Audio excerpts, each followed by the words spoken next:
সারা দেশের মতো বরিশালেও ঈদের কেনাকাটা করতে বিপণী বিতানে ভিড় করছেন ক্রেতারা। বিশেষ করে শিশুদের পোশাকের দোকানে ক্রেতা সমাগম বেশি। বরিশাল থেকে জানাচ্ছেন সহকর্মী মর্তুজা জুয়েল। বরিশালের ঈদ বাজারে উপচে পড়া ভিড় আরম্ভ হয়েছে। বিশেষ করে আজ শুক্রবার সাপ্তাহিক ছুটি থাকায় এই ভিড় আমরা আরও বেশি লক্ষ্য করছি। নগরীর চকবাজার এলাকায় কিন্তু মানুষের ভিড়ে কিন্তু একেবারেই শপিং মল, দোকান, মার্কেট, বিপণী বিতান কিন্তু ভরা রয়েছে। আপনারা দেখতে পাচ্ছেন যে এখানে একটি শোরুমে আমরা এসেছি।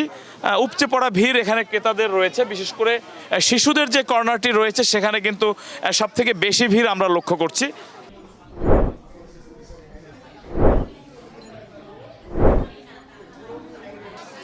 পরিবারের ছোট্ট শিশুর কিন্তু পোশাকের প্রতি সবারই একটি বিশেষ যত্ন থাকে।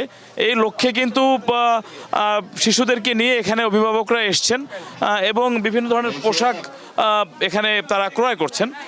বিশেষ করে এবার শিশুদের পোশাকে কিন্তু প্রধানত সুতি, লিলেন, ভিসকস এই তিন ধরনের কাপড় বেশি প্রাধান্য পেয়েছে।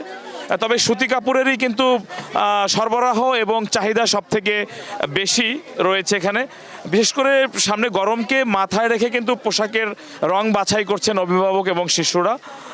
উজ্জ্বল লাল রং, ফিরোজা, কমলা, গোলাপি, বেগুনি এই ধরনের বিভিন্ন বাহারি পোশাক কিন্তু শিশুদের এখানে রয়েছে।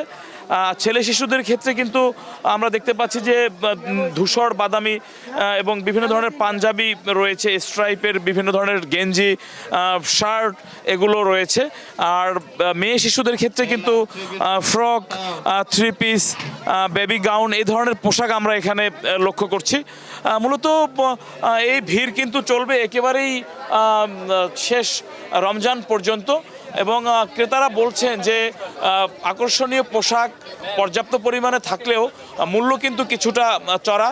তবে তারা পছন্দের পোশাক কিনতে পারছেন, এটি তারা আমাদেরকে জানিয়েছেন। ঈদের বাজারের শিশুদের কর্নার থেকে, বরিশাল থেকে ছিল আমার কাছে তথ্য।